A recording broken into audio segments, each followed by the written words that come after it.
story of Jefferson Academy, a small public school, but one that has a big heart for learning. Facing the giants of a depressed economy, teacher furloughs, and budget cuts, this school decided to plot an action plan that would be expanding the possibilities through technology integration for administrators, teachers, and students. There are no stars to this story because it is a story of teamwork.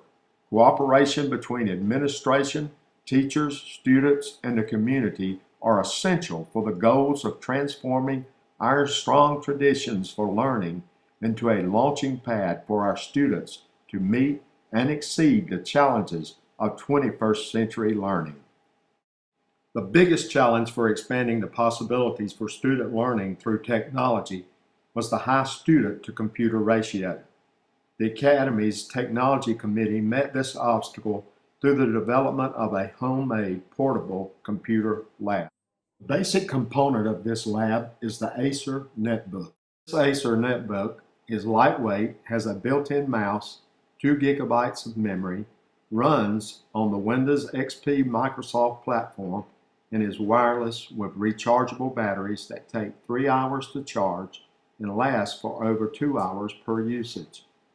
Since the Jefferson Academy's building was built in 2007 with a built-in wireless capacity, this has saved the purchase of routers and the inconvenience of technicians having to make the portable lab operational with its daily movement. Computers are stored, charged, and transported from the media center to the classroom on 2 audio-visual carts adapted for this purpose. The lab is checked out through the media specialist, and a technical assistant will transport the lab to the room and power up the Acer Netbooks and make certain they are operational. The total cost of the lab and software was less than $8,000, a small price for the learning possibilities for over 600 students. Hello, I'm Damaris Gurley, principal at Jefferson Academy in Jefferson, Georgia. Our school hosts grades 3, 4, and 5.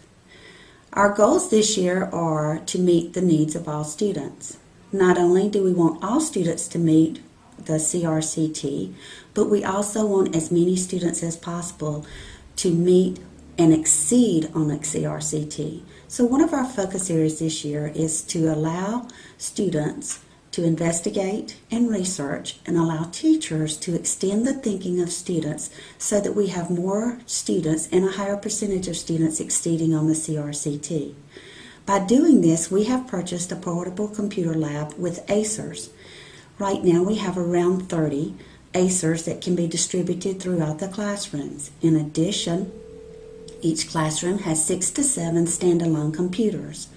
In doing so, this allows the teachers to research ideas and to use the Word documents that are placed on the Acer computers. We have visited as teachers the Da Vinci School in Gainesville, Georgia, and we have a plan in place for this upcoming second half of the year. We have chosen as our theme disasters. We will use these laptop computers to research disasters, create a model of some type of a disaster. It could be a disaster in the area of science or social studies, and then in doing so, used a technology-based approach in presenting the disasters. We will set these up in a museum-type environment, and through this environment would allow all students to go through, observe, listen, and interact in any of the projects that the students have produced. We use these computers not only for gifted students, but we also use them for average students and below average students. We are attempting in our classes for the Media Center by using the Acers. We are attempting to teach each child how to research through Galileo, how to create a document, and how to present that document using other forms of technology. At the end of this year, we would like to be able to reflect back on the year, look at CRCT scores, look at grade level achievements, and look at grades on the report card to see if our efforts have been effective. It is our desire throughout the next few years to add to our computer lab, our portable computer lab, so that we could have every student involved as many times per week or per quarter in order to create a technology-based I plan. use the Portable Lab once a week. For my students, I incorporate into language arts. How I use it is I have a book that we're reading, and I created a web quest based on each book. I do have 7 computers in my classroom. However, those computers are set up mostly for intervention and reading comprehension that students must complete every day. So this portable lab gives me another avenue to incorporate technology into my lesson plans and for the students to use. So we have 12 portable computers that I use every Wednesday, and the students are learning how to research, they're learning how to navigate with search engines, they're learning how to use the address bar, they're learning how to search within various sites. So this gives us another way to get technology in, that they're actually doing hands-on instruction with technology and not just using a program to learn reading comprehension. I haven't had this before because this is the first year that we've had it. The students are so enthusiastic about it. They can't wait to get it.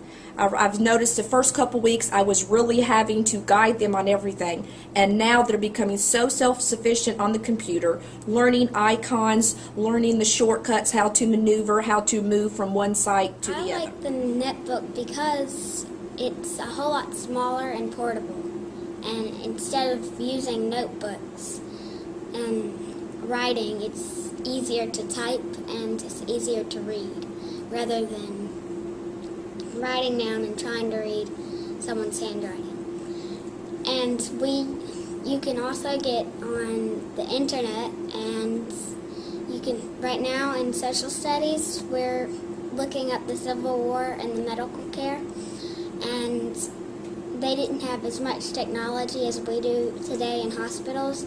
So back then, it was just you, the medicine, and the person who is taking care of you.